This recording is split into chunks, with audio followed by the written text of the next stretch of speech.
Hello everyone. Welcome back to IAS PCS zone. दोस्तों, आज हम लोग इडुटेरिया का 11वें टेस्ट को बनाएंगे। आप लोगों को मालूम होगा कि इडुटेरिया का जो है अभी 50 टेस्ट का एक टारगेट चल रहा है कि 50 दिन में 50 टेस्ट को कंप्लीट कराना है। तो आज हम लोग ये 11वें टेस्ट को बनाएंगे जो कि बिहार एसआई यानी कि बिहार दरोगा के लिए होगा। दोस्तों, आप यदि इस 50 टेस्ट को बना करके परीक्षा देने जाएंगे तो आप अपने आप को बेहतर स्थिति में महसूस करेंगे, क्योंकि दोस्तों इसमें बहुत ही बढ़िया प्रश्न का कलेक्शन किया गया है। ठीक है, तो आपसे हमारी यही रिक्वेस्ट है कि आप ये 50 टेस्ट को जरूर कंप्लीट कीजिए। चलिए हम लोग बिना देरी किए वीडियो शुरू करते हैं। वीडियो पसंद आएगा तो वीडियो को लाइक कर दीजिएगा। चैनल पे पहली बार आए हैं तो चैनल को सब्सक्राइब जरूर कर दीजिएगा और दोस्तों से भी इस वीडियो को शेयर कीजिएगा ताकि उनको भी इसका फ़ायदा हो सके। तो चलिए हम लोग बिना देरी किए हुए वीडियो शुरू करते हैं। आज का पहला प्रश्न है कि कौन सा राज्य अपने राज्य में एटालिन जल विद्युत परियोजना को स्थापित करने के प्रस्ताव को पारित किया है। एटालिन जल विद्युत परियोजना, तो इसका राइट आंसर हो जाएगा दोस्तों ऑप्शन सी, अरुणाचल प्रदेश। ठीक है, एटालिन जल विद्युत परियोजना याद रखेंगे आप लोग, अरुणाचल प्रदेश। ठीक है, चलिए नेक्स्ट प्रश्न है, भारत के रक्षा मंत्री श्री राजनाथ सिंह को किस देश ने तेजस नामक सफेद घोड़ा उपहार में दिया है। ठीक है, तो इसका राइट आंसर हो जाएगा दोस्तों, इसका राइट आंसर हो जाएगा ऑप्शन ए, मंगोलिया। ठीक है, राजनाथ सिंह को जो है सफेद घोड़ा यानी उस जिसका नाम तेजस था, कौन सा देश ने दिया है, मंगोलिया ने दिया है राजनाथ सिंह को। ठीक है, राजनाथ सिंह कौन है, भारत के रक्षा मंत्री हैं। और मंगोलिया, आपको ये भी मालूम होगा कि एशिया का सबसे बड़ा जो मरुस्थल है वो कहाँ है, मंगोलिया में ही है। ठीक है, चलिए बढ़ते हैं हम लोग नेक्स्ट प्रश्न की ओर। सर्कल नामक नई सुविधा देने वाला सोशल मीडिया प्लेटफॉर्म है। ठीक है, सर्कल नामक नई सुविधा देने वाला सोशल मीडिया प्लेटफॉर्म है, तो वह किसका है, फेसबुक का है, ट्विटर का है, इंस्टाग्राम का है या टेलीग्राम का है। तो इसका राइट आंसर हो जाएगा दोस्तों option B, Telegram sorry Twitter का है। किसका है, ट्विटर का है। ठीक है, सर्कल नामक प्लेटफॉर्म जो है वह ट्विटर का है। नेक्स्ट प्रश्न है, इलेक्ट्रॉनिक बैंक गारंटी यानी ईबीजी जारी करने वाला भारत का पहला बैंक कौन सा है। बहुत ही बढ़िया प्रश्न है ये। इसका राइट आंसर हो जाएगा दोस्तों ऑप्शन ए, एचडीएफसी बैंक। ठीक है, याद रखेंगे, इलेक्ट्रॉनिक बैंक गारंटी जारी करने वाला भारत का पहला बैंक कौन सा है, एचडीएफसी बैंक है। नेक्स्ट प्रश्न है, हाल ही के दिनों में चर्चा में रहा मून लाइटिंग। ठीक है, मून लाइटिंग शब्द का संबंध किस क्षेत्र से है। तो इसका राइट आंसर हो जाएगा दोस्तों ऑप्शन ए, रोजगार से। ठीक है, मून लाइटिंग शब्द जब आपको मिल जाए तो आप याद रखेंगे वो रोजगार से संबंधित है। नेक्स्ट प्रश्न है, एक्सरसाइज काकडू 2022। ठीक है, एक्सरसाइज काकडू 2022 का आयोजन किस दो देशों के मध्य आयोजित किया गया, काकडू सैन्य अभ्यास। तो इसका राइट आंसर हो जाएगा दोस्तों, इसका राइट आंसर हो जाएगा ऑप्शन सी, भारत एवं ऑस्ट्रेलिया के मध्य। ठीक है, काकडू जो सैन्य अभ्यास है वो भारत एवं ऑस्ट्रेलिया के मध्य है। ठीक है, नेक्स्ट प्रश्न है, भारत की पहली नाइट स्काई सेंचुरी। ठीक है, भारत की पहली नाइट स्काई सेंचुरी कहाँ स्थापित की जा रही है। तो इसका राइट आंसर क्या हो जाएगा, इसका राइट आंसर हो जाएगा ऑप्शन ए, लद्दाख में। ठीक है, नाइट स्काई सेंचुरी कहाँ स्थापित की जा रही है, लद्दाख में। नेक्स्ट प्रश्न है, पद्मश्री पुरस्कार से सम्मानित रामचंद्र मांझी का हाल ही में निधन हुआ है, उनका संबंध किस क्षेत्र से था। ठीक है, तो रामचंद्र मांझी जो है उनका संबंध किस क्षेत्र से है दोस्तों, तो उनका संबंध जो है लोक नर्तक से है। किससे है, लोक नर्तक से रामचंद्र मांझी का संबंध है। नेक्स्ट प्रश्न है, हाल ही में अर्जुन अवार्ड। ठीक है, हाल ही में अर्जुन अवार्ड जीतने वाले पहले भारतीय क्रिकेटर का निधन हो गया है, उनका नाम क्या है। ठीक है, तो यहाँ पे आप देखेंगे तो इसका राइट आंसर क्या हो जाएगा दोस्तों, इसका राइट आंसर हो जाएगा ऑप्शन सी, सलीम दुरानी। ठीक है, सलीम दुरानी जो है ये पूछा जाएगा आपसे, इनका संबंध किस चीज़ से है, इनका संबंध क्रिकेट से है। ठीक है, नेक्स्ट प्रश्न है, विश्व चैंपियनशिप में 2 पदक जीतने वाली पहली भारतीय महिला पहलवान कौन बनी है। तो इसका राइट आंसर क्या हो जाएगा, इसका राइट आंसर हो जाएगा ऑप्शन बी, विनेश फोगाट। ठीक है, विश्व चैंपियनशिप में 2 पदक जीतने वाली पहली भारतीय महिला पहलवान कौन बनी है, विनेश फोगाट बनी है। नेक्स्ट प्रश्न है, हाल ही के दिनों में चर्चा में रहा लेवर कप का संबंध। ठीक है, लेवर कप का संबंध जो है किस खेल से है। तो इसका राइट आंसर हो जाएगा दोस्तों ऑप्शन ए, टेनिस से। लेवर खेल का संबंध किस खेल से है, सॉरी लेवर कप का संबंध किस खेल से है, टेनिस से है। ठीक है, नेक्स्ट प्रश्न है, G20 2022 की अध्यक्षता किस देश ने की थी। ठीक है, ये बहुत ही बढ़िया प्रश्न है। तो इसका राइट आंसर क्या हो जाएगा दोस्तों? इसका राइट आंसर हो जाएगा ऑप्शन बी इंडोनेशिया। याद रखेंगे, ठीक है। देखिए एक क्या होता है ना, एक ट्राइका बनाया जाता है, ठीक है, जो कि 3 देशों को इसका जो है अध्यक्षता करने का मौका मिलता है। तो ट्राइका जो था ये 2022, 23 और 24 के लिए बना था, ठीक है ना। तो 2022 में जो है वह इंडोनेशिया ने किया था, 2023 में अपना प्यारा भारत ने किया था, और 2024 में जो है दोस्तों यह ब्राज़ील में किया जाएगा, ठीक है। तो आप याद रखेंगे इंडोनेशिया 2022, ठीक है, 2023 में तो अपना इंडिया में हुआ है, ठीक है, और 2024 में जो होगा दोस्तों वह कहाँ होगा? वह होगा ब्राज़ील में, ठीक है। ये ट्राइका बना था, ठीक है। तो आप इसे आप याद रखेंगे। चलिए बढ़ते हैं हम लोग नेक्स्ट प्रश्न की ओर। वर्ल्ड एयर क्वालिटी रिपोर्ट 2021 के अनुसार सबसे प्रदूषित देश कौन है? ठीक है, तो इसका राइट आंसर क्या हो जाएगा दोस्तों? इसका राइट आंसर हो जाएगा ऑप्शन सी बांग्लादेश, ठीक है। सबसे प्रदूषित देश कौन सा है? बांग्लादेश। नेक्स्ट प्रश्न है, बजट 2023-24 के अनुसार भारत श्री की स्थापना की घोषणा की गई है, इसका संबंध किससे है? तो भारत श्री का जो संबंध है दोस्तों वह है प्राचीन शिलालेखों के डिजिटलीकरण से, ठीक है। याद रखेंगे आप लोग, भारत श्री शब्द आ जाएगा तो उसे आप जोड़ेंगे प्राचीन शिलालेखों के डिजिटलीकरण से, ठीक है। नेक्स्ट प्रश्न है, बजट 2022-23 के लिए बजट 2022-23 में किए गए घोषणा के अनुसार भारत 2030 तक कितना गीगावाट सौर ऊर्जा का लक्ष्य प्राप्त करेगा? ठीक है, बजट 2022-23 में किए गए घोषणा के अनुसार भारत 2030 तक कितना गीगावाट सौर ऊर्जा का लक्ष्य जो है प्राप्त करेगा? तो 2030 तक जो है दोस्तों भारत 280 गीगावाट का जो है यह सौर ऊर्जा का लक्ष्य प्राप्त कर लेगा, ठीक है, 2030 तक। नेक्स्ट प्रश्न है, कर्नाटक सरकार ने किस तिथि को प्रेरणा दिवस के रूप में मनाने की घोषणा की है? कर्नाटक सरकार ने, तो इसका राइट आंसर हो जाएगा दोस्तों ऑप्शन सी 17 मार्च को, ठीक है। 17 मार्च को कर्नाटक के द्वारा जो है वह प्रेरणा दिवस के रूप में मनाने की घोषणा की गई है। नेक्स्ट प्रश्न है, भारत वन रिपोर्ट 2021 के अनुसार भारत का वनावरण कितना है? ठीक है, यानी कितना प्रतिशत है? तो इसका राइट आंसर हो जाएगा दोस्तों ऑप्शन ए 21.71%। बहुत ही इंपॉर्टेंट प्रश्न है, आप इसे याद रखेंगे, ठीक है। चलिए बढ़ते हैं हम लोग नेक्स्ट प्रश्न की ओर। 2022 में कितने समुद्री तट को ब्लू फ्लैग लिस्ट में शामिल किया गया है? 2022 में कितने समुद्री तट को ब्लू फ्लैग लिस्ट में शामिल किया गया है? तो किया गया है दोस्तों 2 तट को। कितने तट को? 2 तट को, आप इसे याद रखेंगे। नेक्स्ट प्रश्न है, जैव विविधता के संरक्षण से संबंधित समझौता भारत तथा किन देश के मध्य में हुआ है? जैव विविधता के संरक्षण से संबंधित समझौता भारत तथा किन देशों के मध्य हुआ है? तो इसका राइट आंसर हो जाएगा दोस्तों ऑप्शन डी नेपाल के मध्य, ठीक है। भारत एवं नेपाल के मध्य जो है जैव विविधता के संरक्षण से संबंधित समझौता हुआ है। नेक्स्ट प्रश्न है, भारत के नए महालेखा नियंत्रक यानी CGA किसे नियुक्त किया गया है? ठीक है, भारत के नया CGA कौन है? तो इसका राइट आंसर हो जाएगा ऑप्शन ए भारती दास। कौन है? भारती दास। बहुत ही इंपॉर्टेंट है, आप इसे याद रखेंगे। नेक्स्ट प्रश्न है, मुलायम सिंह यादव के संबंध में निम्न में से कौन सा कथन जो है यहाँ पे गलत दिया गया है? ठीक है, तो वे 3 बार उत्तर प्रदेश के मुख्यमंत्री बने हैं, बिल्कुल सही है। फिर है वे 1 बार देश के रक्षा मंत्री भी बने हैं, यह भी सही है। वे 8 बार विधायक बने हैं, यह भी सही है। इनका जन्म उत्तर प्रदेश के गोरखपुर जिला में हुआ है, ठीक है। यहाँ पे गोरखपुर गलत है, ठीक है। इनका जो जन्म हुआ है दोस्तों वह इटावा में हुआ है, ना कि गोरखपुर में हुआ है। तो इसलिए ये कथन जो है यानी डी यहाँ पे गलत है। तो राइट आंसर ऑप्शन डी हो जाएगा। नेक्स्ट प्रश्न की ओर बढ़ते हैं, हाल ही में पटना हाईकोर्ट के मुख्य न्यायाधीश कौन बने हैं? ठीक है, यह भी जो है कोई एग्जाम में पूछा भी गया था, ठीक है। जो पिछला जो दरोगा का एग्जाम हुआ था दोस्तों उसमें पूछा गया है, ठीक है। तो इसका राइट आंसर क्या हो जाएगा? इसका राइट आंसर हो जाएगा दोस्तों ऑप्शन यहाँ पे बी हो जाएगा के विनोद चंद्रन, ठीक है।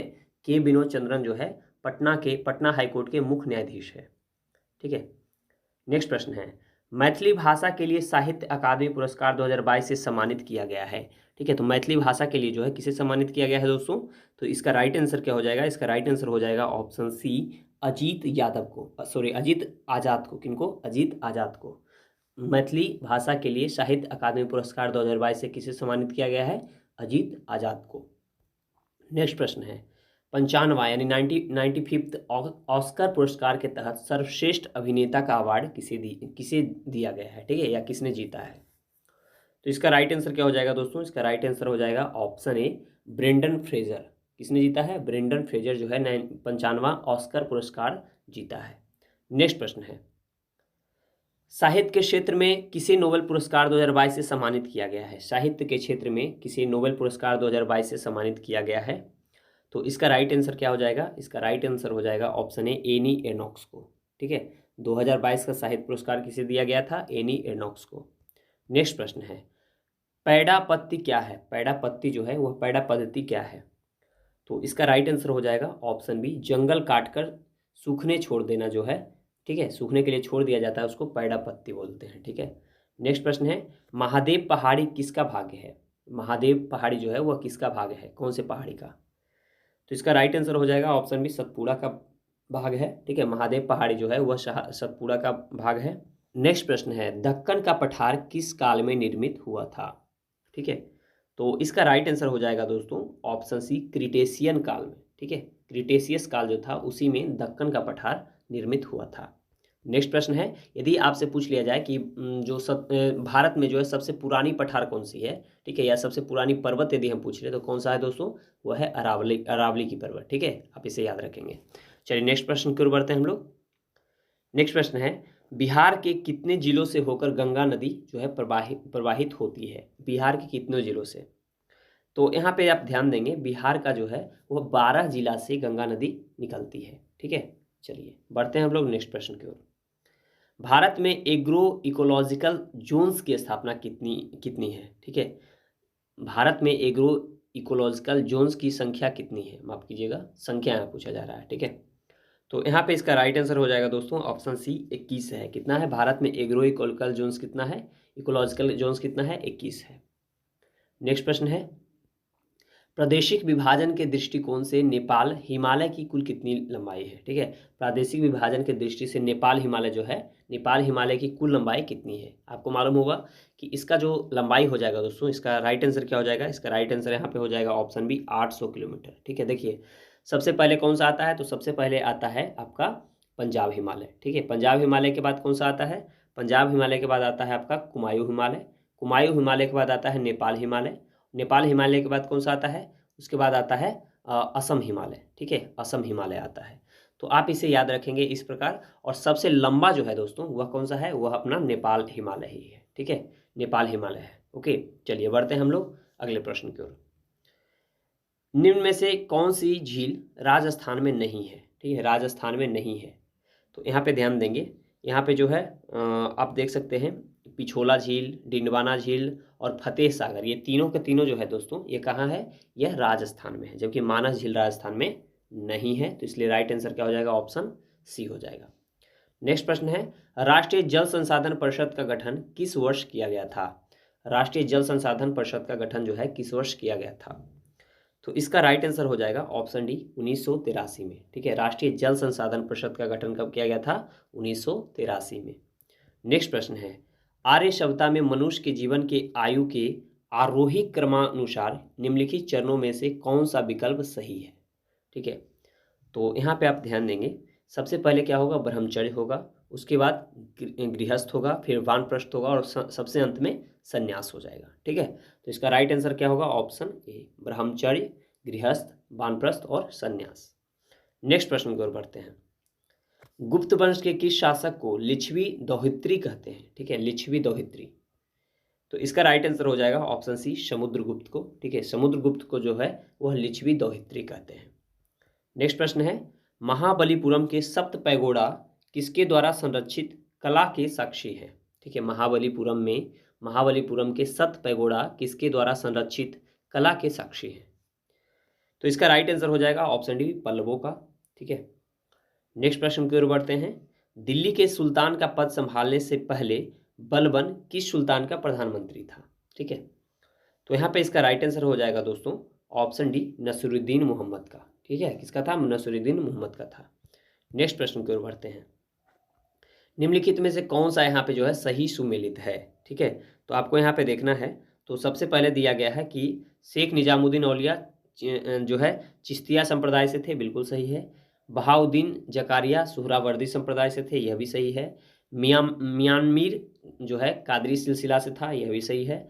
फिर अहमदिया सरहिंदी जो है नक्शबंदी संप्रदाय से थे। तो ये चारों के चारों यहाँ पे सही दिया गया है, तो इसलिए राइट आंसर ऑप्शन डी हो जाएगा। नेक्स्ट प्रश्न है, दिल्ली में हुमायूं का मकबरा किसने बनवाया था? दिल्ली में जो है हुमायूं का मकबरा है, उसे किसने बनवाया था? तो इसका राइट आंसर हो जाएगा ऑप्शन बी, हाजी बेगम ने। किसने बनवाया था? हाजी बेगम ने। नेक्स्ट प्रश्न है, निम्नलिखित में से कौन सा एक फतेहपुर सीकरी में स्थित नहीं है? ठीक है, फतेहपुर सीकरी में स्थित नहीं है। तो इसका राइट आंसर क्या हो जाएगा दोस्तों? यहाँ पे देखेंगे तो यहाँ पे हो जाएगा मोती मस्जिद। मोती मस्जिद कहाँ है? मोती मस्जिद जो है वह दिल्ली में है, जबकि पंचमहल, सलीम चिश्ती का मकबरा, मरियम पैलेस, ये सब जो है कहाँ? फतेहपुर सीकरी में है, जबकि मोती मस्जिद दिल्ली में है। चलिए बढ़ते हैं हम लोग नेक्स्ट प्रश्न की ओर। गुरु गोविंद सिंह द्वारा खालसा पंथ की स्थापना किस वर्ष में किया गया था? ठीक है, गुरु गोविंद सिंह के द्वारा जो है खालसा पंथ की स्थापना किस वर्ष किया गया था? तो इसका राइट आंसर हो जाएगा दोस्तों ऑप्शन सी, 1699 में। कब किया गया था? 1699 में। नेक्स्ट प्रश्न है, नादिर शाह के आक्रमण के समय दिल्ली का शासक निम्नलिखित में से कौन था? ठीक है, दिल्ली के नादिर शाह के जब आक्रमण हुआ था तो उस समय दिल्ली का शासक कौन था? तो इसका राइट आंसर हो जाएगा ऑप्शन ए, मोहम्मद शाह। कौन था? मोहम्मद शाह रंगीला था। नेक्स्ट प्रश्न की ओर बढ़ते हैं, बुनियादी शिक्षा का विचार सबसे पहले किसने प्रस्तुत किया था? बुनियादी शिक्षा का विचार, तो इसका राइट आंसर हो जाएगा ऑप्शन सी, महात्मा गांधी ने। किसने किया था? महात्मा गांधी जो है बुनियादी शिक्षा का विचार सबसे पहले रखे थे। नेक्स्ट प्रश्न है, निम्न ब्रिटिश व्यक्तियों में से किसने स्वीकार किया था कि 1857 का विद्रोह एक राष्ट्रीय विद्रोह था? ठीक है, तो यह किसने कहा था? डिज़रायली ने कहा था। ठीक है, इसलिए राइट आंसर ऑप्शन बी होगा।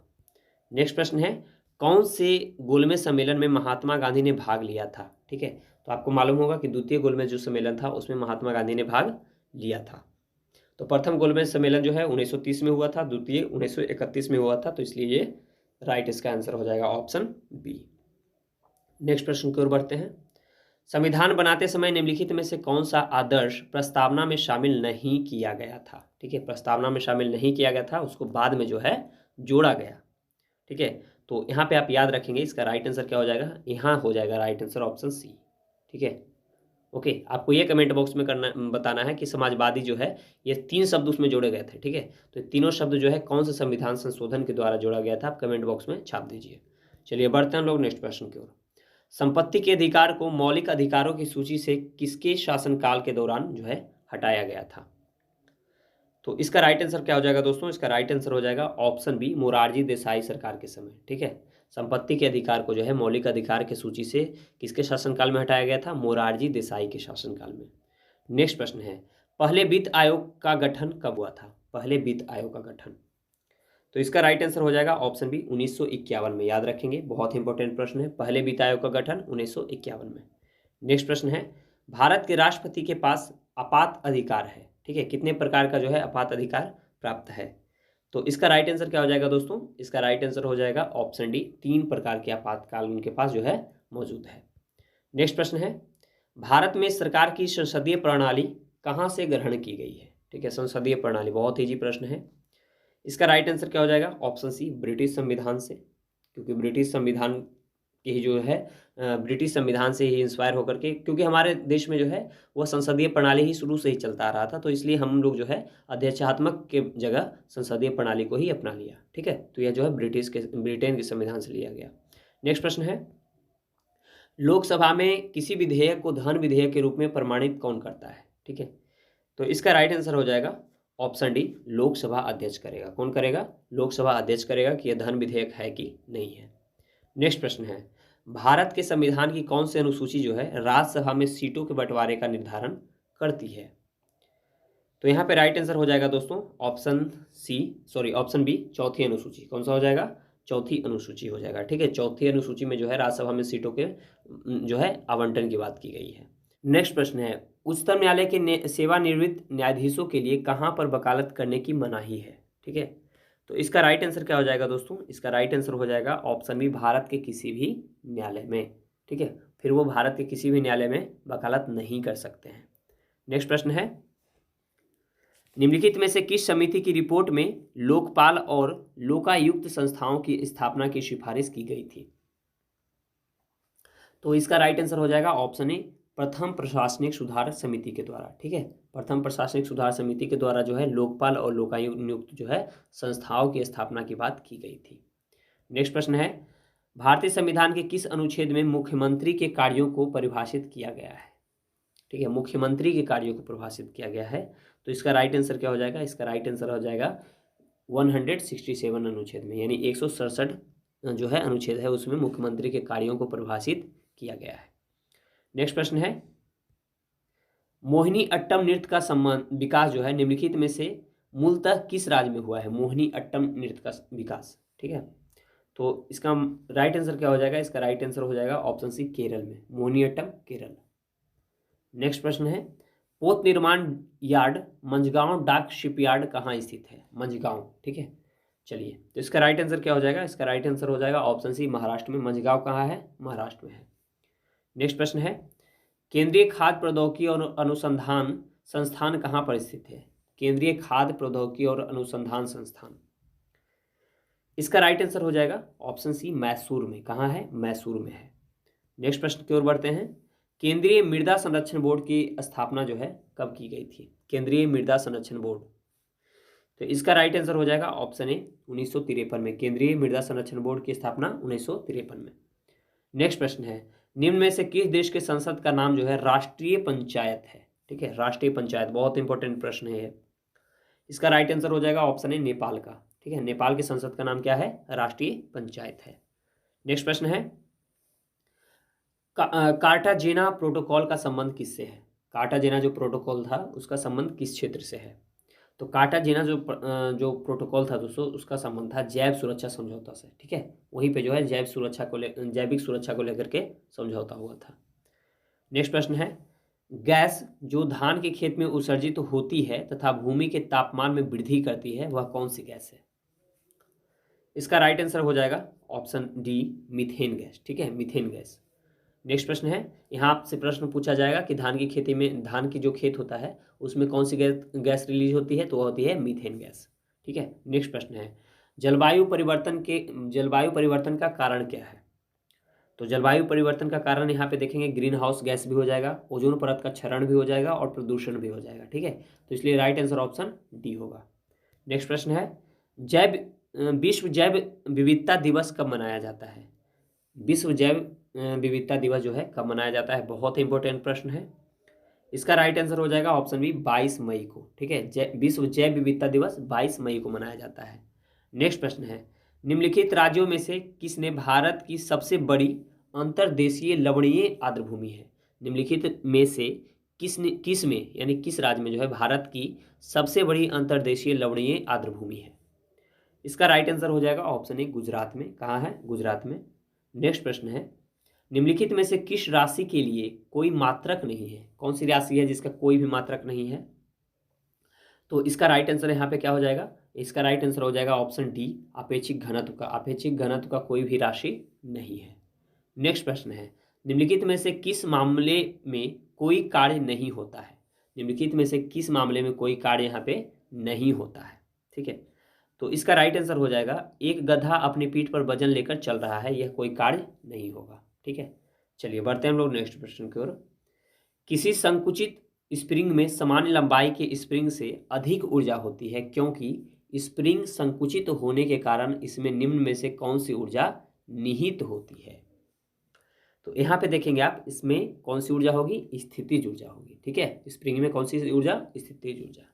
नेक्स्ट प्रश्न की ओर बढ़ते हैं, निम्न में से किस समीकरण द्वारा संवेग की गणना की जाती है? संवेग की गणना की जाती है, तो संवेग की गणना किसमें की जाएगी दोस्तों? संवेग बराबर क्या होता है? द्रव्यमान गुणे वेग होता है। ठीक है, तो राइट आंसर ऑप्शन बी हो जाएगा यहाँ पे। नेक्स्ट प्रश्न की ओर बढ़ते हैं, जब पानी से भरे हुए एक बीकर में एक कॉर्क और कील को रखा जाता है तो कॉर्क तैरता है जबकि कील क्या होता है? डूब जाता है। ठीक है, तो इसका कारण क्या है? ठीक है, तो इसका राइट आंसर हो जाएगा ऑप्शन बी, लोहे की कील का घनत्व क्या होता है? पानी के घनत्व से अधिक है, इसलिए वह डूब जाती है। नेक्स्ट प्रश्न है, निम्नलिखित में से कौन सी विद्युत चुंबकीय तरंगे जो है नहीं है? तो इसका राइट आंसर क्या हो जाएगा दोस्तों? इसका राइट आंसर हो जाएगा ऑप्शन डी, अल्ट्रासाउंड। अल्ट्रासाउंड जो है इसमें जो है विद्युत चुंबकीय तरंग नहीं है, बाद बाकी रेडियो, इंफ्रारेड, फिर माइक्रोवेव, ये सब क्या है? चुंबकीय तरंगे हैं। नेक्स्ट प्रश्न की ओर बढ़ते हैं। निम्नलिखित में से कौन सा कथन यहाँ पे सत्य दिया गया है? ध्वनि का वेग क्या होता है? ठीक है, ध्वनि के वेग से संबंधित है यहाँ पे। तो आप देखेंगे कि ध्वनि का वेग जो है सर्दियों की तुलना में गर्मियों में क्या होता है? अधिक होता है। ठीक है, क्योंकि आप देखते होंगे कि आप इसको खुद आप जो है रियलाइज कर सकते हैं कि सर्दियों की तुलना में गर्मियों में जो है वो ध्वनि के वेग क्या होता है? अधिक होता है। नेक्स्ट प्रश्न की ओर बढ़ते हैं हम लोग।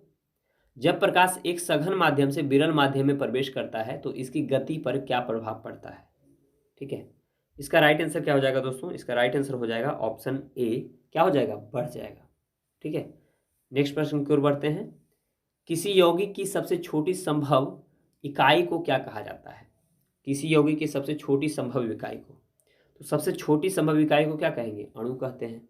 राइट आंसर ऑप्शन ए होगा। नेक्स्ट प्रश्न है, निम्नलिखित में से कौन सी धातु है, अधातु है जो तरल अवस्था में मौजूद है? ठीक है, कौन सी अधातु है जो तरल अवस्था में मौजूद है? तो इसका राइट आंसर क्या हो जाएगा? इसका राइट आंसर हो जाएगा ऑप्शन डी, ब्रोमियम। ब्रोमीन कौन हो जाएगा? ब्रोमीन जो है, ब्रोमीन अधातु जो है तरल अवस्था में मौजूद है। नेक्स्ट प्रश्न की ओर बढ़ते हैं। समान रासायनिक गुण वाले दो तत्वों के लिए निम्नलिखित में से कौन सा विकल्प यहाँ पे सही दिया गया है? ठीक है, तो आप देखेंगे इसका राइट आंसर हो जाएगा ऑप्शन ए, तत्वों में संयोजी इलेक्ट्रॉन की संख्या क्या होती है? समान होती है। नेक्स्ट प्रश्न की ओर बढ़ते हैं। परमाणु हथियार में उपयोग किए जाने वाले सबसे सामान्य समस्थानिक क्या है? तो इसका राइट आंसर हो जाएगा ऑप्शन ए, यूरेनियम और प्लूटोनियम। क्या हो जाएगा? यूरेनियम और प्लूटोनियम। नेक्स्ट प्रश्न है, परमाणु की ऑक्सीकरण स्थिति क्या प्रदर्शित करती है? परमाणु की ऑक्सीकरण स्थिति जो है वह क्या प्रदर्शित करती है? तो इसका राइट आंसर हो जाएगा ऑप्शन सी, यौगिक का वास्तविक आवेश। क्या होगा? यौगिक का वास्तविक आवेश। नेक्स्ट प्रश्न है, आधुनिक आवर्त सारणी में समूह 18 के मूल तत्वों अपनी बाह्यतम कक्षा में 8 इलेक्ट्रॉन होने वाले को छोड़कर अन्य सभी को क्या कहा जाता है? ठीक है, यानी आधुनिक आवर्त सारणी में समूह 18 के मूल तत्वों को क्या कहा जाता है? ठीक है, तो इसका राइट आंसर क्या हो जाएगा? इसका राइट आंसर हो जाएगा ऑप्शन सी, निष्क्रिय गैस। क्या कहा जाता है दोस्तों? निष्क्रिय गैस कहा जाता है। नेक्स्ट प्रश्न की ओर बढ़ते हैं। निम्नलिखित में से किस हैलोजन का क्वथनांक निम्न उच्चतम होता है? ठीक है, हैलोजन कौन सा हैलोजन है जिसका क्वथनांक उच्चतम होगा? तो यहाँ पे इसका राइट आंसर हो जाएगा ऑप्शन बी, आयोडीन का। ठीक है, राइट आंसर ऑप्शन बी होगा। नेक्स्ट प्रश्न है, हीरे के कार्बन परमाणु के बाहरी कोश में मुक्त इलेक्ट्रॉनों की संख्या कितनी होती है? इसका राइट आंसर हो जाएगा ऑप्शन ए, 0 होगी। क्या होगी? 0 होगी। नेक्स्ट प्रश्न है, ऑक्सीजन की उपस्थिति में अयस्कों को गर्म करने की क्रिया को क्या कहा जाता है? ठीक है, तो इसका राइट आंसर क्या हो जाएगा? इसका राइट आंसर हो जाएगा ऑप्शन डी, भंजन कहा जाता है। ठीक है, नेक्स्ट प्रश्न की ओर बढ़ते हैं। ठीक है, टॉक्सिकोलॉजी में निम्न में से किसका अध्ययन किया जाता है? टॉक्सिकोलॉजी में, तो टॉक्सिकोलॉजी के द्वारा जो है दोस्तों वह विष या जहर का अध्ययन करते हैं। ठीक है, इसलिए राइट आंसर ऑप्शन ए होगा। नेक्स्ट प्रश्न है, मानव शरीर का सबसे बड़ा अंग निम्नलिखित में से कौन सा है? यानी मानव शरीर का सबसे बड़ा अंग कौन सा है दोस्तों? तो इसका राइट आंसर हो जाएगा ऑप्शन सी, त्वचा। क्या हो जाएगा? त्वचा होगा। नेक्स्ट प्रश्न है, निम्नलिखित में से कौन सा ऊतक जड़ों से खाद्य पदार्थों का परिसंचरण करता है? ठीक है, तो इसका राइट आंसर हो जाएगा ऑप्शन बी, जाइलम। क्या होगा? जाइलम होगा। नेक्स्ट प्रश्न है, निम्नलिखित में से कौन सा समरूप अंग है? ठीक है, कौन सा जो है इसमें समरूप अंग है?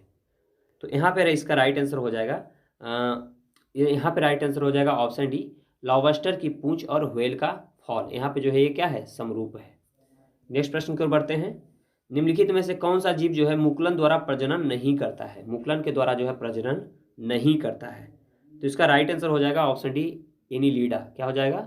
एनिलीडा हो जाएगा। नेक्स्ट प्रश्न है, छोटी आंत की आंतरिक सतह पर हजारों अंगुलीनुमा आकृतियां निकली हुई होती है, उन्हें क्या कहा जाता है? तो इसका राइट आंसर हो जाएगा ऑप्शन सी, रसांकुर कहा जाता है। क्या कहा जाता है? रसांकुर कहा जाता है। नेक्स्ट प्रश्न है, मस्तिष्क का कौन सा हिस्सा सांस लेने को नियंत्रित करता है? ठीक है, मस्तिष्क का कौन सा हिस्सा जो है सांस लेने को नियंत्रित करता है? तो इसका राइट आंसर हो जाएगा ऑप्शन डी, मेडुला। क्या होता है? मेडुला होता है। नेक्स्ट प्रश्न है, गर्भाशय किसके माध्यम से योनि में खुलता है? ठीक है, तो यहाँ पे इसका राइट आंसर क्या हो जाएगा? इसका राइट आंसर हो जाएगा ऑप्शन डी, गर्भाशय ग्रीवा से। ठीक है, नेक्स्ट प्रश्न की ओर बढ़ते हैं। निम्नलिखित में से कौन सा पौधा जो है थैलोफाइटा के अंतर्गत नहीं है? थैलोफाइटा के अंतर्गत, तो यहाँ पे देखेंगे तो यहाँ पे इसका राइट आंसर क्या हो जाएगा? इसका राइट आंसर हो जाएगा ऑप्शन सी, फ्यूनेरिया, क्या हो जाएगा? फ्यूनेरिया हो जाएगा। नेक्स्ट प्रश्न की ओर बढ़ते हैं। निम्नलिखित में से कौन सा क्षेत्रक प्राथमिक क्षेत्रक के अंतर्गत नहीं आता है? ठीक है, प्राथमिक क्षेत्रक के अंतर्गत नहीं आता है, तो इसका राइट आंसर यहाँ पे हो जाएगा ऑप्शन डी, विनिर्माण। क्या होगा? विनिर्माण होगा। नेक्स्ट प्रश्न है, प्रथम पंचवर्षीय योजना निम्नलिखित में से किस मॉडल पर आधारित थी? ठीक है, प्रथम पंचवर्षीय योजना, तो प्रथम जो पंचवर्षीय योजना था वह हैराल्ड डोमर मॉडल पर आधारित थी, इसलिए इसका राइट आंसर ऑप्शन ए हो जाएगा। ठीक है, नेक्स्ट प्रश्न है, मिशन इंद्रधनुष की शुरुआत कब हुई थी? ठीक है, मिशन इंद्रधनुष की शुरुआत, तो इसका राइट आंसर हो जाएगा दोस्तों ऑप्शन ए, दिसंबर 2014 से। ठीक है, मिशन इंद्रधनुष की शुरुआत दिसंबर 2014। नेक्स्ट प्रश्न की ओर बढ़ते हैं। मूल्य वर्धित कर यानी वैट सबसे पहले किस राज्य में लागू किया गया था? यानी वैट जो है सबसे पहले किस राज्य में लागू किया गया था?